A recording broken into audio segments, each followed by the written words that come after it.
Hello everyone, welcome back. I hope you all are doing fine. और आज के इस वीडियो में हम सस्पेंशन ऑफ सेंटेंस के बारे में बात करेंगे। ये टॉपिक काफ़ी डिबेट में है क्योंकि रिसेंटली दिल्ली हाई कोर्ट ने उन्नाव रेप केस के कन्विक्ट के सेंटेंस को सस्पेंड किया है। सबसे पहले हम इससे रिलेटेड लीगल प्रोविजंस को समझेंगे। उसके बाद उन्नाव रेप केस के फैक्ट्स, ट्रायल कोर्ट की उस केस में क्या फाइंडिंग्स थी और हाई कोर्ट ने किस ग्राउंड पे कन्विक्ट के सेंटेंस को सस्पेंड किया है, उसके बारे में डिटेल में बात करेंगे। साथ ही साथ ये भी समझेंगे कि सुप्रीम कोर्ट का इस केस पे क्या टेक है। तो सबसे पहले हम इसके जुरिस्प्रूडेंस के बारे में बात करते हैं। किसी भी कन्विक्ट या एक्यूज पर्सन को बेल 3 स्टेजेस पे ग्रांट की जाती है: at the stage of investigation, at the stage of trial and at the stage of appeal. जब भी कोर्ट किसी पर्सन को कन्विक्ट करती है तो वो उसे बेल पे रिलीज करने के लिए बाउंड है जब तक कि उसकी अपील पिटीशन पेंडिंग है और वो डिसाइड नहीं हो जाती। जनरल रूल ये ले डाउन करता है कि बेल इन अपील की जो पावर है वो लिबरली एक्सरसाइज की जानी चाहिए, सब्जेक्ट टू सम एक्सेप्शंस। इस स्टेज पे जो बेल दी जाती है उसे हम सस्पेंशन ऑफ सेंटेंस के नाम से भी जानते हैं। लेकिन सस्पेंशन ऑफ सेंटेंस को हम सस्पेंशन ऑफ कन्विक्शन के बराबर नहीं रख सकते क्योंकि दोनों एंटायरली डिफरेंट कॉन्सेप्ट्स हैं। दोनों के जो कॉन्सिक्वेंसेज हैं वो भी बहुत अलग हैं। अब हम सेक्शन 430 ऑफ BNSS या फिर जो पहले सीआरपीसी का सेक्शन 389 हुआ करता था उसके बारे में बात करेंगे। यहाँ नए लॉ और पुराने लॉ में कोई भी चेंजेस नहीं है, दोनों में सेम लॉ ले डाउन है। सबसे पहले इसके सबसेक्शन 1 की बात करते हैं, जो हमें बताता है कि अपीलेट कोर्ट के पास ये पावर है कि वो कन्विक्टेड पर्सन को बेल पे रिलीज कर सकती है जब तक कि उसकी अपील पिटीशन पेंडिंग है, और वो सेंटेंस सस्पेंशन का भी ऑर्डर पास कर सकती है जब तक वो अपील डिसाइड नहीं हो जाती। कन्विक्टेड पर्सन को पर्सनल बॉन्ड पे या फिर उसे पर्सनल बॉन्ड पे भी रिलीज किया जा सकता है या फिर उसे श्योरिटी और सिक्योरिटी फर्निश करने के लिए भी कहा जा सकता है, जिसे हम बेल बॉन्ड के नाम से जानते हैं। फर्दर कोर्ट इस ऑर्डर को पास करते समय रीजंस को भी रिकॉर्ड करेगी। अगर हम सबसेक्शन 1 के साथ अटैच प्रोवाइजो 1 की बात करें तो वो प्रिंसिपल्स ऑफ नेचुरल जस्टिस के ऊपर बेस्ड है और ये ले डाउन करता है कि जब किसी भी पर्सन को ऐसे ऑफेंसेस से कन्विक्ट किया जाता है जिसका जो पनिशमेंट है वो डेथ, लाइफ इम्प्रिजनमेंट, 10 साल या उससे ज्यादा है, तो ऐसे केसेस में पब्लिक प्रोसिक्यूटर को एक रीजनेबल अपॉर्चुनिटी ऑफ हियरिंग दी जाएगी for the purpose of showing cause against the release of convicted person on bail. अगर हम प्रोवाइजो 2 की बात करें तो वो प्रोवाइजो 1 का एक एक्सटेंशन है और हमें ये बताता है कि ऐसे केसेस में जहां पब्लिक प्रोसिक्यूटर को explicitly reasonable opportunity of hearing नहीं दी गई उस बेल के अगेंस्ट, तो ऐसे केसेस में पब्लिक प्रोसिक्यूटर जो होगा वो कैंसिलेशन ऑफ बेल के लिए एप्लीकेशन फाइल कर सकता है। फर्दर अगर हम सबसेक्शन 2 की बात करें तो वो सिमिलर और पैरेलल पावर्स कन्फर करता है हाई कोर्ट के ऊपर, क्योंकि कुछ केसेस में सेशंस कोर्ट या CJM भी एज अपीलेट कोर्ट एक्ट करती है और बहुत सारे केसेस में हाई कोर्ट भी एज अपीलेट कोर्ट एक्ट करती है। तो इन सभी कोर्ट्स के पास सिमिलर पावर्स हैं। अगर हम सबसेक्शन 3 की बात करें तो वो ट्रायल कोर्ट के ऊपर जिसने उस कन्विक्टेड पर्सन के ऊपर सेंटेंस पास किया है उसकी ऑब्लिगेशन के बारे में बात करता है। ये हमें बताता है कि जहां किसी पर्सन को कन्विक्ट किया जाता है और वो अपील फाइल करना चाहता है तो ऐसे केसेस में जो ट्रायल कोर्ट है वो बाउंड है उस कन्विक्टेड पर्सन को बेल पे रिलीज करने के लिए। अब ये बेल कौन कौन से केसेस में दी जाएगी? जहां कन्विक्टेड पर्सन का जो सेंटेंस है वो 3 साल से कम है या फिर उसे किसी ऐसे ऑफेंस के लिए कन्विक्ट किया जाता है जो कि एक बेलेबल ऑफेंस है। इसका मतलब है कि ट्रायल कोर्ट बाउंड है उस कन्विक्टेड पर्सन को बेल पे रिलीज करने के लिए अगर जो अबव मेंशन कंडीशंस हैं वो सेटिस्फाई होती हैं और कोर्ट के पास अगर कोई स्ट्रॉन्ग या कंपेलिंग रीजन नहीं है तो वो सेंटेंस को सस्पेंशन करने के लिए मना नहीं कर सकती।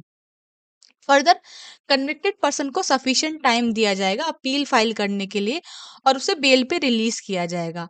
जब तक वो बेल पे रहता है तो ऐसा माना जाएगा कि उसका जो सेंटेंस है वो सस्पेंडेड था। यहाँ सेंटेंस को सस्पेंड नहीं किया जाता, मियरली जो उसका एग्जीक्यूशन है उसके ऊपर स्टे लगाया जाता है या उसको हॉल्ट पे रखा जाता है जब तक अपील का डिसीजन नहीं आ जाता और उस पर्सन को बाकी सभी पर्पसेस के लिए कन्विक्ट कंसिडर किया जाता है। In the case of Suresh Kumar versus NCT of Delhi, इसमें ऑनरेबल हाई कोर्ट ने कन्विक्ट के सेंटेंस को सस्पेंड करने से मना कर दिया था और कहा था कि जो एक्यूज का केस है उसमें कोई भी ऐसे स्पेशल सर्कमस्टेंसेस नहीं है जिसके चलते कोर्ट इस पावर को एक्सरसाइज करे। इसको आंसर करते हुए ऑनरेबल सुप्रीम कोर्ट ने कहा कि सस्पेंशन ऑफ सेंटेंस की जो पावर है उसको एक्सरसाइज करने के लिए किसी भी स्पेशल सर्कमस्टेंस की ऐसा कोई रिक्वायरमेंट नहीं है, और इस पावर को एक्सरसाइज करते टाइम कोर्ट लिबरली इस पावर को एक्सरसाइज करेगी। Further in the landmark case of CBI versus KC Sareen, इसमें ऑनरेबल सुप्रीम कोर्ट ने ऑब्जर्व किया था कि जो सेक्शन 389 सीआरपीसी में सेंटेंस सस्पेंशन की पावर है उसको कन्विक्शन सस्पेंड करने के लिए यूज नहीं किया जा सकता। हालांकि कुछ rarest of the rare cases में कन्विक्शन को भी सस्पेंड किया जा सकता है, जैसे कि नवजोत सिंह सिद्धू के केस में देखने को मिलता है। आगे की स्लाइड्स में हम उन्नाव रेप केस के बारे में डिटेल में बात करेंगे। सबसे पहले इसके फैक्ट्स को समझते हैं। इस केस की जो सर्वाइवर है वो ऑफेंस कमीशन के टाइम पे एक माइनर थी, और जो कन्विक्ट है वो तब एक इलेक्टेड एमएलए हुआ करता था। उसने विक्टिम को जॉब देने के बहाने से उसका सेक्सुअल असॉल्ट किया। यहाँ पे विक्टिम ने आईपीसी के section 363, 366, 376 red with section 3 and 4 of POCSO act एक एफआईआर रजिस्टर करी। पुलिस के इनएक्शन और उनके इंटिमिडेशन की वजह से ये केस इन्वेस्टिगेशन पर्पसेस के लिए सीबीआई को ट्रांसफर कर दिया गया। फर्दर कुछ रीजंस की वजह से और सुप्रीम कोर्ट की डायरेक्शंस के बाद इस केस का जो ट्रायल था वो उन्नाव से दिल्ली में शिफ्ट कर दिया गया। इसमें ट्रायल कोर्ट ने कन्विक्ट को लाइफ इम्प्रिजनमेंट की सजा सुनाई। फर्दर कन्विक्टेड पर्सन ने दिल्ली हाई कोर्ट के सामने अपील फाइल की, जिसके चलते हाई कोर्ट ने उसके सेंटेंस को सस्पेंड कर दिया। अगर हम सस्पेंशन ऑफ सेंटेंस की बात करें तो जनरली कोर्ट्स इस पावर को लिबरली एक्सरसाइज करेंगे, लेकिन कुछ एक्सेप्शनल केसेस में इसका उल्टा फॉलो किया जाता है, जैसे कि सीरियस ऑफेंसेस में जिनकी पनिशमेंट डेथ या फिर लाइफ इम्प्रिजनमेंट है, जैसे कि हमें प्रेजेंट केस में देखने मिलता है। यहाँ पे सेंगर को लाइफ इम्प्रिजनमेंट दिया गया था। वहां पे इस पावर को रेयरली एक्सरसाइज किया जाता है। ये सुप्रीम कोर्ट की रीसेंट ऑब्जर्वेशंस है in the case of Shivani Tyagi versus state of UP 2024। Also Sengar का जो केस है उसमें दिल्ली हाई कोर्ट ने प्राइमरीली सिर्फ इसी चीज पे फोकस किया है कि एक्यूज का जो केस है वो पॉक्सो एक्ट के सेक्शन 5C और 6 में फॉल नहीं करता, जो कि एग्रावेटेड सेक्सुअल असॉल्ट से डील करता है। उस सेक्शन में सीवियर पनिशमेंट ले डाउन की गई है, स्पेशली उन लोगों के लिए जो पोजीशन ऑफ ट्रस्ट या अथॉरिटी होल्ड करते थे at the time of commission of offence, और उसके बाद वो विक्टिम के साथ पेनिट्रेटिव सेक्सुअल असॉल्ट जैसा कोई भी ऑफेंस कमिट करते हैं। एमएलए किसी भी स्पेसिफिक कैटेगरी में लाए नहीं करता, और वो पब्लिक सर्वेंट की जो डेफिनेशन है उसमें भी कवर नहीं किया जाता। आइए समझते हैं ऐसा क्यों। अगर हम पब्लिक सर्वेंट की डेफिनेशन की बात करें तो पॉक्सो एक्ट में इसकी कोई डेफिनेशन नहीं दी गई, लेकिन इस एक्ट के सेक्शन 2 क्लॉज 2 को पढ़ने के बाद हमें ये समझ आता है कि जो डेफिनेशंस पॉक्सो एक्ट में नहीं दी गई हैं लेकिन वो आईपीसी, सीआरपीसी, जेजे या फिर आईटी एक्ट में डिफाइन की गई हैं, तो बिना किसी डाउट के उस डेफिनेशन को वहां से इंपोर्ट किया जा सकता है। इन सभी लॉज में से सिर्फ आईपीसी का सेक्शन 21 पब्लिक सर्वेंट की डेफिनेशन ले डाउन करता है, जिसमें बहुत सारी कैटेगरीज इंक्लूडेड हैं, जैसे कि जजेस, मिलिट्री ऑफिशियल्स, आर्बिट्रेटर्स, लेकिन इसमें इलेक्टेड लेजिस्लेटर्स नहीं आते। फर्दर आरएस नायक वर्सेस एआर अंतुल्य के केस में भी ऑनरेबल हाई कोर्ट ने यह ऑब्जर्व किया था कि एमएलए पब्लिक सर्वेंट की डेफिनेशन को क्वालिफाई नहीं करते। इस केस में ट्रायल कोर्ट ने जब एक्यूज को कन्विक्ट किया तो उन्होंने पब्लिक सर्वेंट की जो डेफिनेशन थी उसको प्रिवेंशन ऑफ करप्शन एक्ट से बोरो किया है या फिर वहां से इंपोर्ट किया है, क्योंकि वहां पे एक वाइड डेफिनेशन दी गई है पब्लिक सर्वेंट की। कॉन्सिक्वेंटली दिल्ली हाई कोर्ट ने ट्रायल कोर्ट के ऑब्जर्वेशंस को कंसिडर ना करते हुए ये ऑब्जर्व किया कि सेंगर का जो केस है वो पॉक्सो एक्ट के सेक्शन 5C और 6 के परव्यू में फॉल नहीं करता, और उसके सेंटेंस को सस्पेंड करते हुए उसे एक रेगुलर बेल दे दी गई। हाई कोर्ट ने इस केस में ये भी ऑब्जर्व किया क्योंकि कन्विक्ट ऑलरेडी 7 साल जेल में बिता चुका है, और अगर अल्टीमेटली हमें उसके सेंटेंस को मॉडिफाई ही करना है तो इतने लंबे टाइम तक उसे जेल में रखने का क्या फायदा। ये कहीं ना कहीं उसके आर्टिकल 21 का वॉयलेशन होगा।